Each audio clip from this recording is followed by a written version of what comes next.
Doctor Acevedo, gracias por recibirnos. Bien, el 30 de enero la Organización Mundial de la Salud declaró la epidemia del nuevo coronavirus una emergencia internacional de salud pública. ¿Qué es el llamado coronavirus, doctor? Bueno, Yali, ¿qué tal? Saludos a toda la teleaudiencia. El coronavirus es un virus que habitualmente genera afecciones respiratorias. Es un virus conocido y de forma puntualmente este coronavirus tan famoso, el COVID-19, es una mutación de un tipo de coronavirus. Entonces, es un virus que tiene determinadas particularidades. La particularidad más importante es la alta transmisibilidad que tiene, ¿sí? Es decir, tiene por cada persona enferma, se estima de que esa persona puede contagiar, o sea, reproducir la enfermedad a 2 o a 3 personas más. Para que más o menos tengamos una noción, la última pandemia de la influenza, de la gripe H1N1, no llegaba a 2, tenía la capacidad de reproducir, o sea, de una persona contagiar a otra, no llegaba a ser 2 personas, y en este se establece que son de 2 a 3. Pero bueno, para ir más o menos de lo conceptual, de lo más grande a los detalles. O sea, no es un virus raro, ¿sí? No es un virus nuevo en el sentido que es una mutación de una familia de virus que ya existen. ¿Cómo se propaga esto? La propagación de prácticamente que de todos los virus y de este en particular es cuando uno habla, como por ejemplo en este contexto, hay micropartículas, exhalamos micropartículas que quedan suspendidas en el aire en un radio de 1 metro, ¿sí?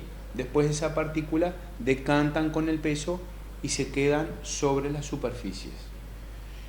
Una es la inhalación de esas micropartículas que quedan en una persona que esté cercana, pero la otra posibilidad, que de repente es la que a veces pasa más desapercibida y que es tanto más importante, es el hecho de que esas micropartículas queden en la superficie y después nosotros de repente, no sé, apoyemos las manos en una mesa, en un pestillo de una puerta, en cualquier otra superficie, y después de forma inadvertida podamos llevar la mano o nos toquemos la nariz, la boca o inclusive los ojos, ¿sí? Por eso desde acá es muy importante el tema del lavado de manos y el uso del alcohol gel. Capaz de repente no estamos recordando, ¿no?, lo que vivimos cuando estuvimos con la gripe del H1N1, que en definitiva íbamos a cualquier lugar y en cualquier mostrador de un almacén, de la panadería, de cualquier cosa de todos los días, había un tarrito de alcohol gel, o mismo en las casas o las personas en su mochila, en una cartera, en lo que fuera. ¿Qué tan peligroso es, doctor? En realidad el impacto que tiene sobre todo viene de la mano de la gran transmisibilidad que tiene, ¿sí? Después, en realidad, de los países en donde hay ya la circulación del virus, y creo que el número grueso lo está dando lo vivido en China, ¿no?, donde de los 90.000 enfermos, 80.000 se produjeron en China. En realidad la mortalidad se establece de un 2%, e inclusive fuera de China es inclusive menor. De acá un poco para lo inicial y lo que hablábamos de la alerta de la Organización Mundial de la Salud, y eventualmente que si sigue a este ritmo posiblemente pudiese declararse o no llegar a una pandemia, es decir, la propagación en superficies muy grande. Hoy por hoy está en 46 países, pero con una particularidad, el hecho es decir, solo en 4 países está la propagación activa del virus, es decir, en el resto de los países, en la inmensa mayoría, los casos que hay son casos importados, es decir, una persona que fue, como por ejemplo lo que vivimos recientemente con los de la región, los casos de Argentina, de Chile, de Brasil, son personas o que viajaron al norte de Italia, ¿no? Donde está este brote cerca de la ciudad de Milán, o viajaron a China, o otros que estuvieron en un crucero donde también se dio un gran número de enfermos, se expusieron al virus y cuando volvieron a su país de origen, bueno, empiezan con las manifestaciones clínicas y en definitiva se identifica que tienen la enfermedad. Pero la circulación activa del virus está circunscrita a 4 países. Ese es uno de los elementos por los cuales todavía no se ha declarado la pandemia como tal. ¿Qué sucede cuando uno se contagia? ¿Cuáles son los síntomas? ¿Y cómo saben los médicos si el paciente contrajo precisamente ese virus? Bueno, una muy buena pregunta por el hecho de que en definitiva los síntomas son los síntomas parecidos a cualquier cuadro respiratorio y es muy variable porque también depende del curso de la enfermedad en cada persona, ¿no?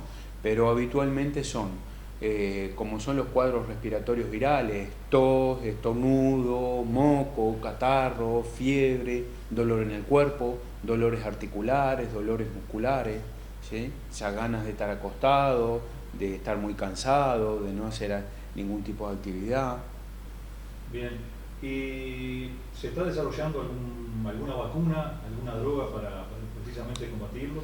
Sí, el virus se identificó rápidamente y a partir de la identificación del virus en realidad después le sigue toda la cascada para el desarrollo de la vacuna. Pero la vacunación es una herramienta que no va a estar disponible en un corto plazo.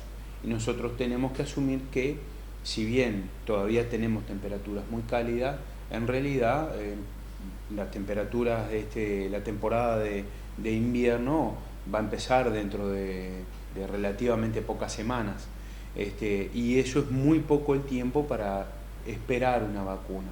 Por eso las directivas del Ministerio para todos los prestadores de salud es justamente intensificar la campaña de vacunación para la gripe, es decir, para vacunarnos para los virus, que ya tenemos las vacunas, para llevar a una mínima expresión el resto de las enfermedades virales y bueno, y concentrarnos en la prevención del COVID-19, del coronavirus. Una de las preguntas que tenía era cómo nos preparamos para algo que no podemos predecir. Con la alimentación también tenemos que tener cuidado. ¿Cómo es el tema? Con la alimentación en alguna medida aplica lo que comentaba, de qué forma se propaga el virus, y son con estas micropartículas. Pero si estas micropartículas, eventualmente una persona estornuda en una mesa y eventualmente podemos considerar que quizá esas micropartículas viajen hasta, y después nosotros nos alimentamos, ¿no? Esa podría ser una de las vías. Pero eso no, el hecho de que sea de esta forma la propagación del virus, tampoco no es recomendable de repente la imagen esa que vemos de todo el mundo con tapaboca, de empezar en una situación de pánico y demás. Tenemos que encontrar el equilibrio justo entre no minimizar una situación que todavía no sabemos cómo se va a desarrollar, pero tampoco entrar en un pánico. Si bien tenemos que estar atentos, alertas, toda la estructura sanitaria está en función de esto, el Ministerio está teniendo reuniones de forma periódica con todos los prestadores de salud, la Cátedra de Enfermedades Infecciosas están trabajando y cada una de las instituciones estamos desarrollando un plan de contingencia ante la eventual epidemia o pandemia, pero no podemos, lo otro es entrar en pánico. Entonces tenemos que tener presente de qué forma es que se transmite el virus, cuál es la forma de prevenirlo. En este caso, bueno, la higiene del buen toser, es decir, toser con el pliegue del codo, ¿no? Porque el gesto clásico de toser con la mano, después también de forma inadvertida, pasamos la mano por el borde de la nariz y demás, y puede ser o hacia otra persona o hacia algún objeto, y podemos propagar el virus de esa forma, o sea, las prácticas del buen toser, y después estimular el lavado de manos o el uso de alcohol en gel. Está claro que de repente hay en un montón de circunstancias que no nos podemos lavar la mano, pero sí podemos usar el alcohol gel. Eso como medida general. Después, el uso de tapaboca en determinadas circunstancias para un grupo de la población muy reducido. los trabajadores de la salud, todo el equipo de salud, está claro que es la población más expuesta que hay. Entonces, para los trabajadores de salud sí se aplica el uso del tapaboca, porque trabaja con las personas enfermas y con un nivel de proximidad de lo que los cuidados implican. Y después hay un grupo de pacientes que tienen otro tipo de factores de riesgo, sobre todo pacientes que tienen compromisos de su respuesta inmune, pacientes de repente trasplantados que tienen que tomar medicamentos para disminuir las defensas, los pacientes con enfermedades autoinmunes que también tienen que tomar medicamentos para disminuir las defensas porque esa es la base de la enfermedad, o otro tipo de situaciones, por ejemplo, los pacientes los renales crónicos que se dializan también tienen en alguna medida alterada la inmunidad. Entonces, para ellos y en determinadas circunstancias también se aplica el uso de tapaboca, pero no es de forma masiva como es la imagen extendida que vemos en los grandes medios de comunicación. Doctor, usted mencionaba planes de contingencia. ¿Comero ya cuenta con un protocolo para este tipo de situaciones si se generan? Sí, y estamos trabajando y haciendo ajustes en función de las directivas del Ministerio de Salud Pública, pero sin lugar a duda de que sí, así como se estableció en la pandemia de la influenza del H1N1, bueno, en alguna medida esto tiene comportamientos similares, por lo que en alguna medida ya tenemos alguna experiencia previa, ya contamos con nuestro plan de contingencia, como les decía, con los ajustes pertinentes a través del Ministerio de Salud Pública. La última, doctor, ¿cuál es el mensaje que se le da en estas horas a la población? El mensaje, en definitiva, creo que es decir, vamos a prepararnos, pero sobre todo a tratar de mantener la calma y de qué forma podemos estar tranquilos, y bueno, es con la información, ¿sí? Es decir, tener claro de qué forma se transmite el virus, tratar de justamente de prevenir esa situación. Después, si una persona está con un cuadro respiratorio, y haciendo un poco, volviendo para atrás con una de las preguntas, inicialmente el único laboratorio que tiene la capacidad y que lo va a tener la capacidad para definir si este es un coronavirus sí o no, sobre todo el COVID-19, es el laboratorio central del Ministerio de Salud Pública, ¿sí? O sea que cada una de las instituciones de salud, cualquiera ella sea, en realidad va a mandar la muestra al ministerio. Pero no va a mandar la muestra de todos los pacientes, sino que el ministerio va a estudiar a las personas que en realidad que desarrollen una infección respiratoria aguda grave, ¿sí? Una vez que ya tengamos la certeza de que el virus esté circulando en la población, en definitiva ya esa parte tiene solo un fin epidemiológico. Lo mismo pasó, por ejemplo, hablo de lo que ya pasó y no de lo que va a pasar, porque tampoco no quiero afirmar de que esto sea un escenario, es un escenario muy probable, pero bueno, todavía ciencia cierta no sabemos si realmente se va a dar. Pero lo que vivimos en el contexto de la pandemia del H1N1 era justamente eso, se estudiaban los casos que desarrollaban de los casos graves.